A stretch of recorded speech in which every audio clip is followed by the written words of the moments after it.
Bismillahirrahmanirrahim. Assalamualaikum warahmatullahi wabarakatuh. Selamat pagi, selamat siang, selamat sore, dan selamat malam. Alhamdulillah, puji dan syukur mari kita panjatkan kehadirat Allah Subhanahu wa Ta'ala. Salawat beserta salam semoga tercurah limpahkan kepada Nabi Muhammad Sallallahu Alaihi Wasallam. Yang terhormat dosen pengampu mata kuliah bioteknologi Bapak Egi Nuryadin, Magister Sains, dan juga Bapak Samuel Agustrianto, Magister Pendidikan, serta rekan-rekan dimanapun kalian berada yang kami rindukan.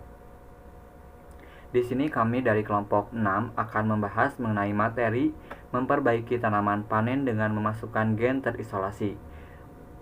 Untuk anggota kelompoknya sendiri, kami terdiri dari 4 orang. Yang pertama saya sendiri, Arif Hidayat, sebagai moderator dan juga presenter pertama. Ada Suci Indra Pratami sebagai presenter kedua, dan ada Sinta Ayinda Puspa sebagai presenter ketiga, serta Fikri Maulana Sanjaya sebagai presenter ketiga.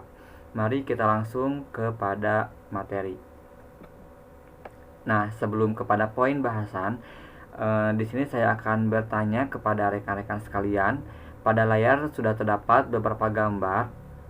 Nah, bagaimana cara membuat tanaman berikut ini? Serta apakah dari gambar tersebut semuanya merupakan hasil dari rekayasa genetik, dan juga mengapa tanaman panenlah yang diperbaiki dengan cara memasukkan gen terisolasi. Nah, mungkin dari rekan-rekan semua dapat menjawab pertanyaan-pertanyaan saya ini nanti di pembelajaran bioteknologi pada hari Senin. Nah, selanjutnya poin bahasan yang akan kami bahas pada pertemuan kali ini yaitu ada 5. Yang pertama mengenai vektor pentransfer gen untuk tanaman. Yang kedua, pengambilan langsung DNA oleh sel tumbuhan. Yang ketiga, vektor untuk mempelajari ekspresi gen tumbuhan. Yang keempat, tanaman tahan virus dengan transfer gen. Dan yang kelima, membuat strain baru tumbuhan yang tahan serangga. Langsung saja untuk poin pembahasan pertama akan disampaikan oleh saya sendiri. Vektor pentransfer gen untuk tanaman. Nah, pada pertemuan DNA rekombinan mungkin sudah dijelaskan mengenai transfer gen.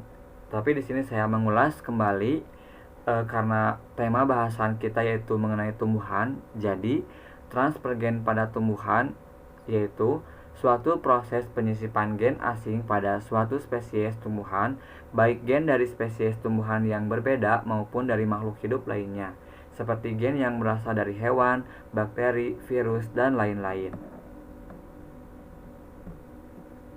Nah, saya juga akan menjelaskan sedikit dan secara umum mengenai tahap atau proses membuat tanaman transgenik.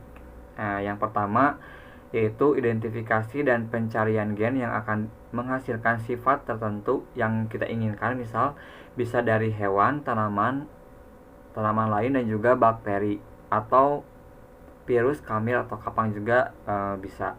Yang kedua yaitu melakukan perbanyakan gen atau cloning gen. Yang ketiga yaitu ada gen dimasukkan ke dalam vektor cloning atau agen pembawa DNA, misalnya vektornya sendiri yaitu berupa plasmid. Yang keempat yaitu vektor cloning dimasukkan ke dalam bakteri sehingga gen tadi yang diinginkan diperbanyak dengan seiringnya perkembangbiakan bakteri. Dan yang kelima yaitu dilakukannya transfer gen tersebut ke dalam sel tumbuhan. Nah, selanjutnya karena tadi kita menyinggung mengenai vektor, jadi apa itu vektor? Vektor merupakan molekul DNA yang digunakan sebagai kendaraan untuk membawa suatu DNA asing ke dalam sel inang, dengan harapan sifat yang ada pada DNA asing tersebut dapat terekspresi dalam sel inang. Ada 4 jenis vektor utama secara umum. Nah, mungkin nanti kita akan lebih fokus membahas mengenai vektor plasmid.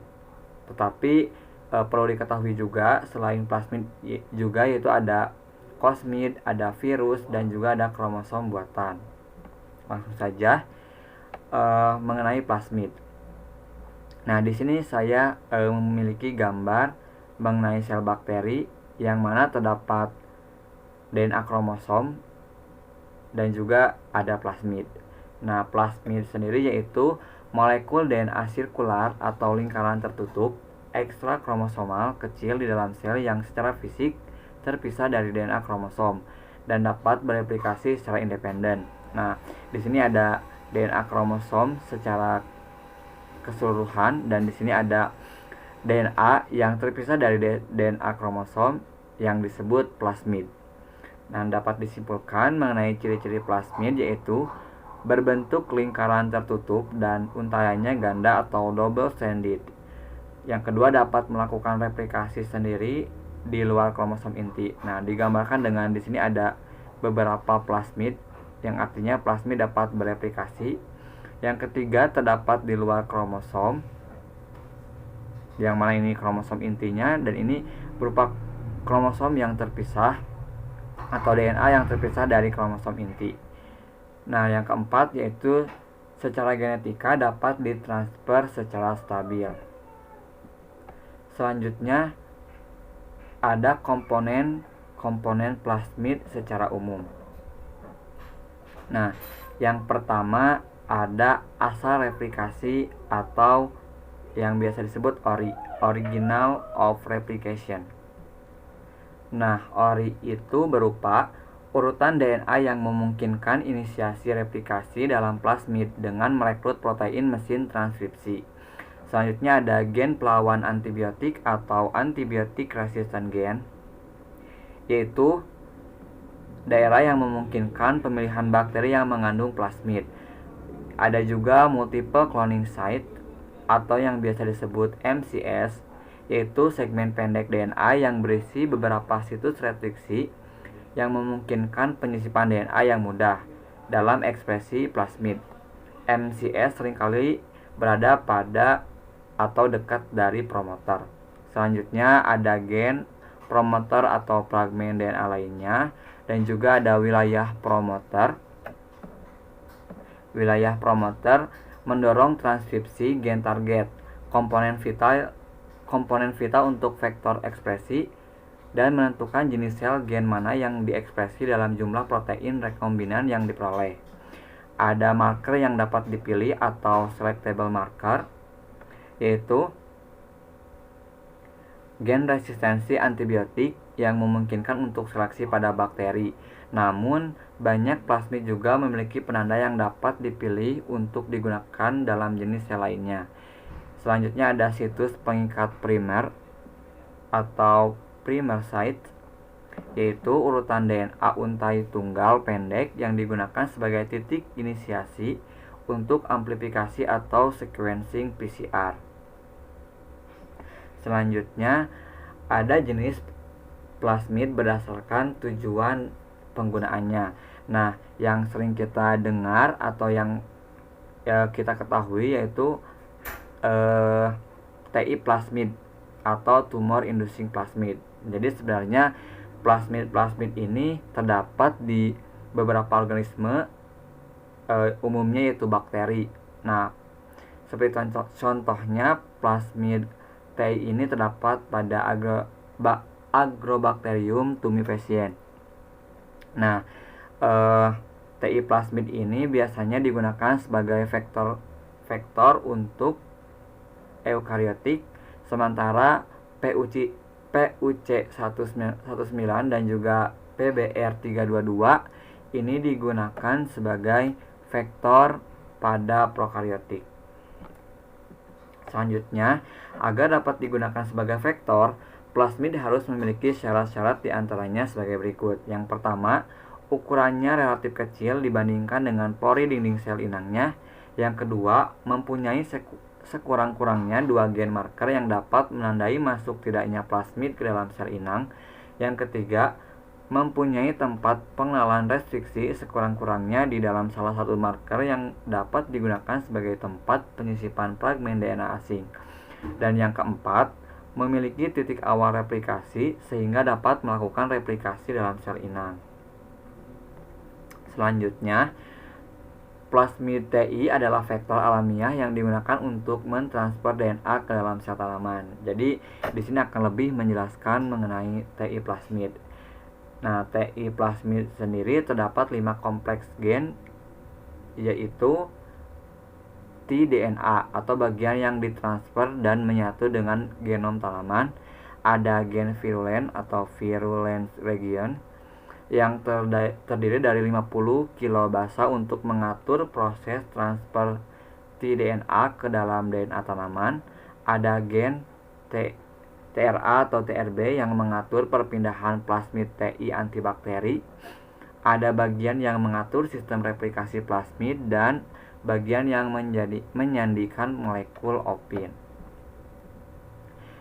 Nah, pada pembahasan kali ini akan dijelaskan TI plasmid dari Agrobacterium tumefaciens atau bakteri patogen pada tanaman yang banyak digunakan untuk memasukkan gen asing ke dalam sel tumbuhan untuk menghasilkan tanaman transgenik.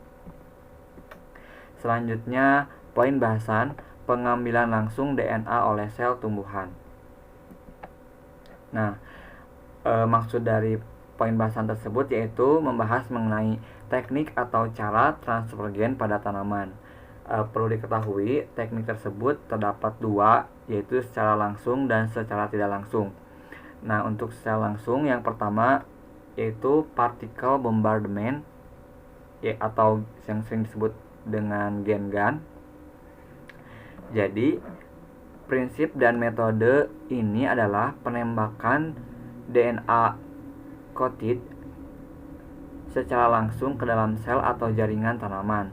Partikel DNA tersebut akan menembus dinding sel dan membran. Kemudian partikel DNA berdifusi dan menyebar ke dalam sel secara independen. Untuk melakukannya digunakan senjata atau semacam senjata yang dapat menembakkan mikroproyektil berkecepatan tinggi ke dalam sel tanaman. Penggunaan senjata gen ini memberikan hasil yang bersih dan aman, meskipun ada kemungkinan terjadi kerusakan selama penembakan berlangsung. Nah, di sini ada ilustrasi bagaimana gen gun ini bekerja dengan menembakkan gen terisolasi tadi ke dalam tanaman. Selanjutnya ada teknik elektroporasi. Nah, teknik ini yaitu transfer DNA yang umum digunakan pada tanaman monokotil adalah elektroporasi dari protoplas. Elektroporasi menggunakan pelakuan listrik bervoltase tinggi menyebabkan permeabilitas tinggi pada membran sel dengan membentuk pori-pori sehingga DNA mudah penetrasi ke dalam protoplas. Nah, di sini ada kultur sel dan juga selectable gen dimasukkan ke dalam wadah yang sama, kemudian diberi perlakuan listrik bervoltase tinggi sehingga kultur sel membran selnya atau pori pada membran sel sedikit membesar sehingga selectable gen tersebut dapat masuk dan terekspresi pada tanaman yang kita inginkan. Selanjutnya ada teknik karbid silikon.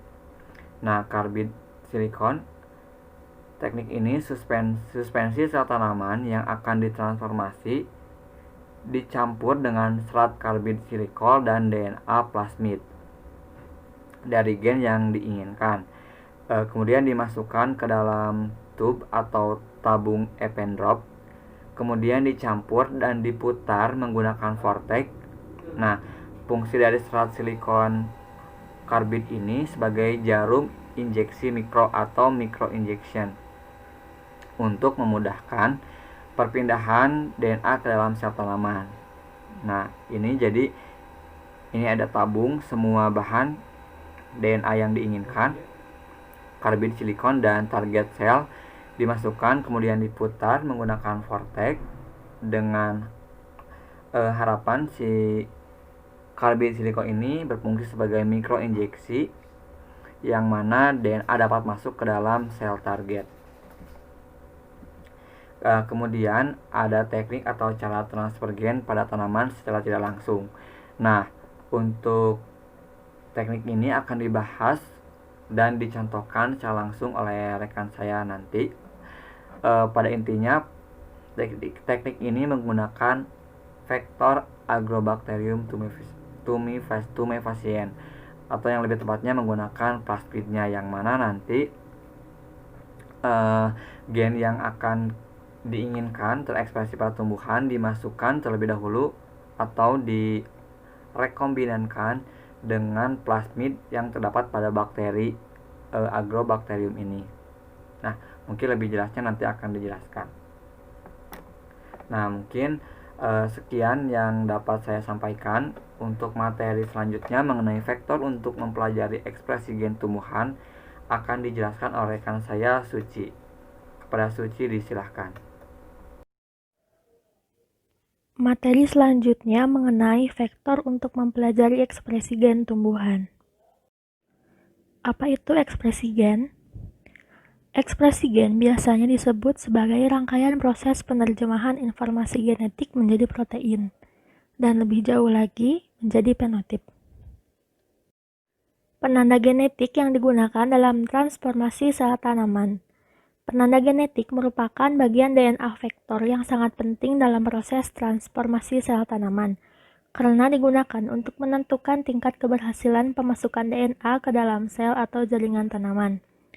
Terdapat penanda selektif yang dapat divisualisasi, penanda selektif yang dapat menyebabkan kematian atau viabilitas pada kondisi selektif, dan terdapat penanda analitik.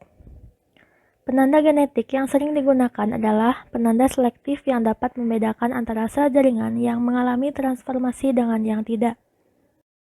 Pada penanda selektif yang dapat divisualisasi terdapat penanda histologis, penanda morfologis, dan penanda pigmentasi. Yang pertama, penanda histologis.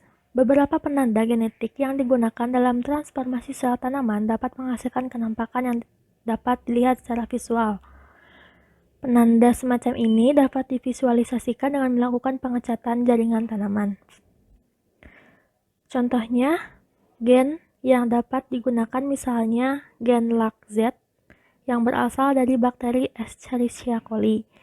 Meskipun penggunaan penanda semacam ini sering mengalami kendala karena ada ekspresi enzim beta-laktosidase secara endogen di dalam sel tanaman.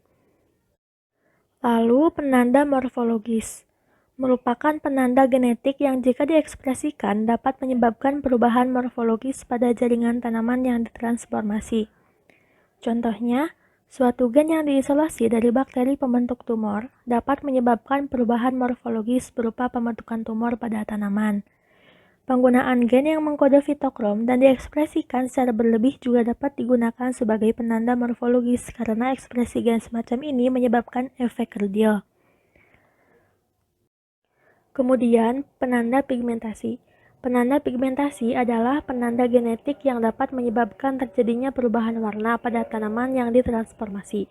Contohnya, gen yang dapat digunakan sebagai penanda pigmentasi adalah gen yang mengkode sintesis dihidroflavonol reduktase yang berasal dari tanaman Iris hollandica. Dihidroflavonol reduktase ini berperan untuk memodifikasi warna bunga. Gen ini merupakan salah satu gen yang terlibat dalam biosintesis antosianin yang bertanggung jawab dalam pembentukan warna bunga. Penanda selektif yang dapat menyebabkan kematian atau viabilitas pada kondisi selektif, yaitu terdapat penanda resistensi terhadap antibiotik atau herbisida. Penggunaan gen yang menyebabkan resistensi terhadap antibiotik atau herbisida sebagai penanda genetik telah banyak digunakan. Resistensi terhadap agensia selektif, yaitu antibiotik atau herbisida, dapat dilakukan dengan menggunakan salah satu dari 3 macam mekanisme. Yang pertama, detoksifikasi dengan menggunakan modifikasi enzimatis, pengurangan afinitas suatu target terhadap agensia selektif, dan ekspresi berlebihan suatu target tipe alami. Dan terdapat beberapa penanda resistensi terhadap antibiotik atau herbisida. Pada agensia selektif yang pertama, terdapat bialapohos glufosinat fuspinotrisin.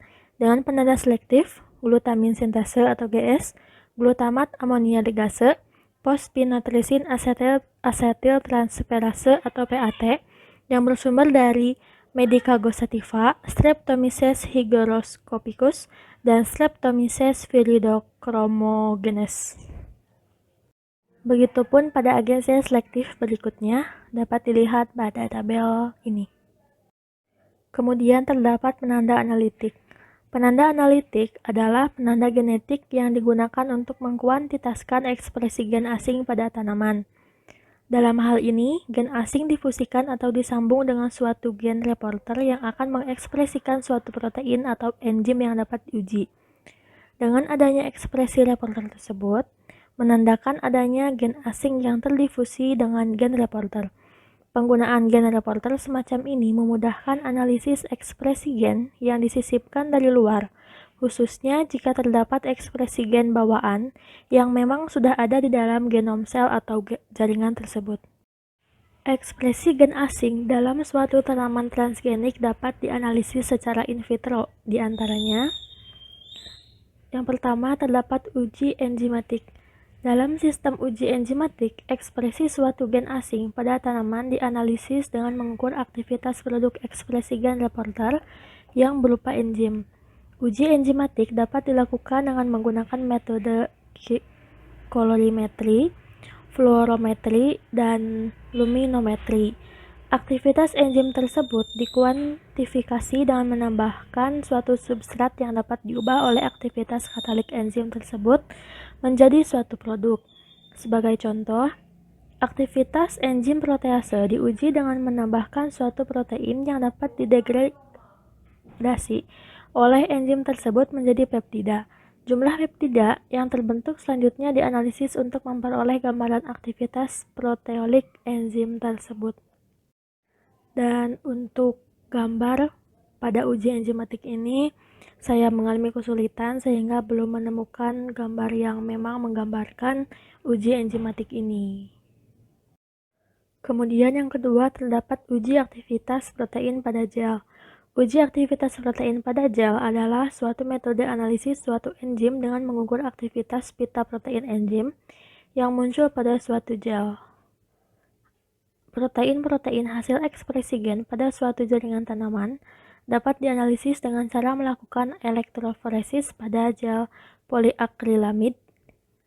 Protein-protein yang berbeda macamnya akan muncul pada gel sebagai pita-pita dengan ukuran yang bermacam-macam.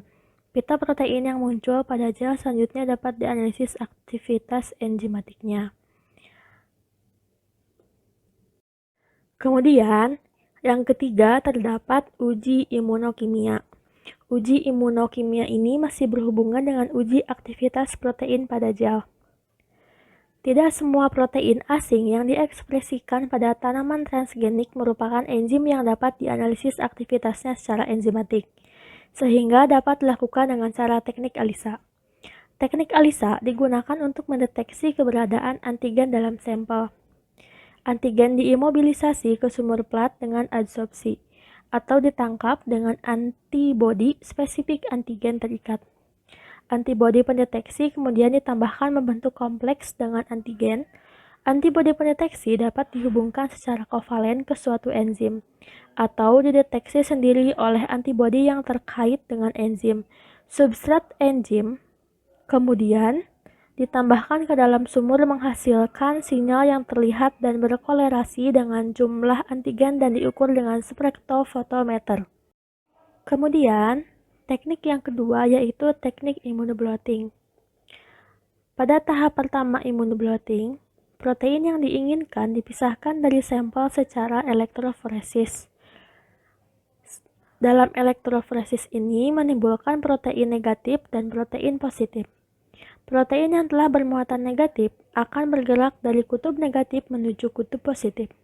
Laju pergerakan protein dalam membran poliakrilamid tersebut berbeda-beda, tergantung pada daya hambat antara protein dan membran. Setelah dialiri arus listrik selama beberapa waktu, masing-masing protein akan terpisah berdasarkan ukuran molekulnya. Protein yang lebih kecil akan bergerak lebih jauh dibanding protein yang lebih besar. Dalam poliakrilamid tersebut akan terbentuk pita-pita yang merupakan protein-protein yang telah terpisah berdasarkan berat molekul. Nah, pada tahap kedua, pemindahan protein dari gel poliakrilamid menuju gel transfer. Tahap pemindahan tersebut menggunakan arus listrik sebagai pendorong transfer protein. Oleh karena itu, proses pemindahan tersebut juga disebut elektrotransfer. Pada tahap ketiga, merupakan deteksi protein yang telah dipindahkan ke membran transfer. Deteksi protein tersebut memanfaatkan interaksi antara antigen dan antibodi yang bersifat spesifik. Sekian yang dapat saya sampaikan. Mohon maaf bila terdapat kekeliruan dalam penyampaian materi.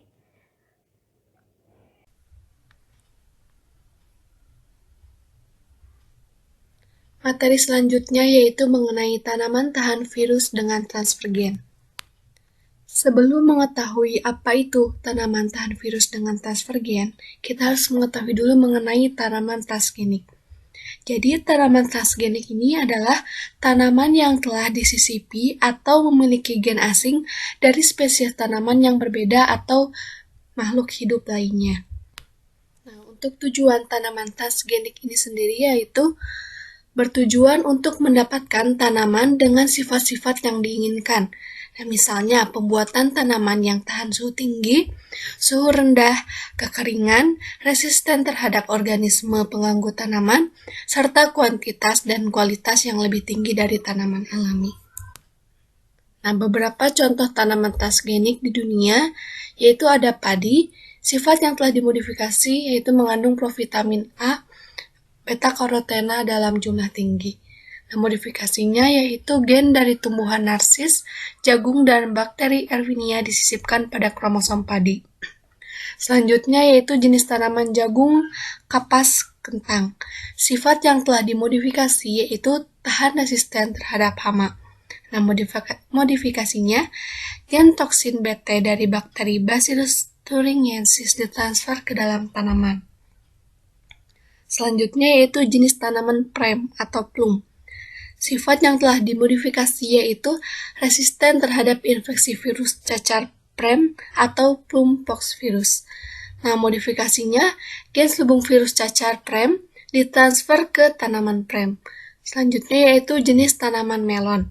Nah, sifat yang telah dimodifikasi yaitu buah tidak cepat busuk.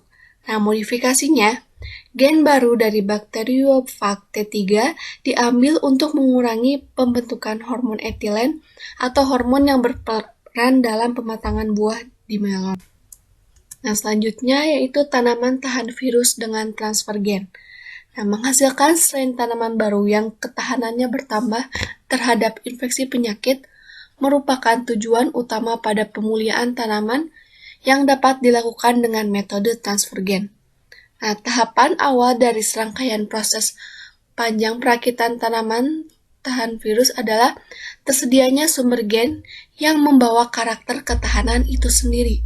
Nah, dalam hal ini gen REPT1 memainkan peran kunci dalam transkripsi dan replikasi DNA Gemini virus. Nah, pemanfaatan gen C1 di dalam PDR telah dilakukan oleh Goleombowski et al. Pada tahun 1990 dalam Shafiani tahun 2012 pada tanaman tembakau untuk merakit kultivar tembakau yang tahan terhadap tobacco mosaic virus atau TMV. Nah, tahapan berikutnya dari pembentukan tanaman transgenik merupakan cloning gen C1 ke dalam vektor plasmid biner yang akan membawa gen tersebut untuk selanjutnya ditransformasikan ke dalam tanaman target. Sistem transformasi genetik yang paling umum digunakan pada tanaman adalah dengan menggunakan bakteri Agrobacterium tumefaciens sebagai pembawa gen asing ke tanaman target. Nah, bakteri ini secara alami menginfeksi tanaman dikotil yang menyebabkan penyakit tumor akar atau crown gall. Kemampuan untuk mengakibatkan penyakit tumor akar ini berkaitan dengan keberadaan plasmid yang dikenal sebagai tumor induced atau TI yang berukuran 200 kb pada sel bakteri. Nah, ketika Agrobacterium tumefaciens menginfeksi tanaman, bagian dari molekulnya yang disebut tDNA terintegrasi pada DNA kromosom tanaman. Nah, sifat unik ini memungkinkan plasmid TI menjadi alat transportasi dari gen lain dengan menyisipkan gen asing tersebut pada tDNA. Nah, berikut ini adalah tahapannya. Jadi, pertama-tama, plasmid pada Agrobacterium tumefaciens diambil dan dibuka. Kemudian, gen untuk selubung TMV diisolasi dari virus. Setelah itu, DNA pengopi gen RNA dibuat dan gen disisipkan ke plasmid. Kemudian plasmid disisipkan lagi ke bakteri, sehingga gen TMV dipindah ke sel kromosom tumbuhan, sehingga tumbuhan kebal. Nah, selanjutnya, sel-sel tumbuhan ini ditanam dalam medium, sehingga sel-sel yang dikultur tumbuh menjadi tanaman yang kebal virus. Mungkin sekian yang dapat saya sampaikan. Untuk materi selanjutnya akan disampaikan oleh Saudara Fikri. Kepadanya dipersilahkan. Baik, kita masuk pada materi selanjutnya, yaitu membuat strain baru tumbuhan yang tahan serangga. Nah, untuk apa sih membuat strain baru berupa tumbuhan yang tahan serangga?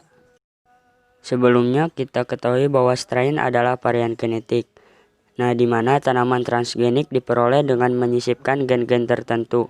Salah satunya yang berasal dari mikroorganisme yang disisipkan ke dalam DNA tumbuhan tertentu. Nah, adanya gen baru yang disisipkan pada suatu tumbuhan tertentu akan merubah sifat tumbuhan tersebut sesuai yang diinginkan atau memberikan kemampuan pada tumbuhan tertentu untuk memproduksi substansi baru yang diperlukan untuk tujuan tertentu. Nah, di mana tujuan di sini yaitu membuat tumbuhan yang tahan serangga atau tahan hama dan menghasilkan senyawa baru yang penting bagi tumbuhan tersebut ataupun bagi kepentingan manusia. Baik, selanjutnya ada jagung bete. Nah, apa sih jagung bete itu? Baik, sebelum menjelaskan jagung bete tersebut, kita perlu tahu terlebih dahulu bahwa jagung merupakan salah satu sumber karbohidrat dan merupakan tanaman pokok kedua setelah padi. Jagung juga diperlukan untuk keperluan bahan baku industri pangan dan pakan. Nah, dalam budidaya jagung tidak sedikit kendala yang dialami oleh para petani jagung. Di antara kendala tersebut yaitu serangan hama serangga dan penyakit pada tanaman tersebut, sehingga dapat menurunkan produktivitas hasil panen jagung tersebut. Nah, upaya petani untuk membasmi hama serangga tersebut yaitu dengan menyisipkan gen mikroorganisme tertentu, diantaranya menggunakan bakteri Bacillus thuringiensis pada tumbuhan jagung tersebut. Nah, jagung bete merupakan tanaman transgenik yang mempunyai ketahanan pada hama serangga, di mana sifat ketahanan tersebut diperoleh dari bakteri Bacillus thuringiensis. Nah, seperti yang sudah dijelaskan pada materi sebelumnya, bakteri yang digunakan yaitu adalah bakteri Bacillus thuringiensis, di mana bakteri Bacillus thuringiensis ini dapat menghasilkan kristal spora. Nah, bakteri Bacillus thuringiensis adalah spesies bakteri gram positif berbentuk batang. Bakteri ini termasuk patogen fakultatif dan hidup di daun tanaman konifer maupun pada tanah. Nah, Bacillus thuringiensis ini mempunyai dua fase pertumbuhan, yaitu fase germinasi atau pertumbuhan vegetatif dan fase sporulasi. Nah, fase germinasi terjadi pada saat bakteri berada dalam lingkungan yang kaya nutrien. Nah, pada fase ini sel akan memperbanyak diri dengan cara membelah diri. Dan fase sporulasi terjadi apabila kondisi lingkungan tidak menguntungkan, maka bakteri ini akan membentuk fase sporulasi. Nah, saat sporulasi terjadi, tubuhnya akan terdiri dari protein kristal yang termasuk ke dalam protein kristal delta endotoksin.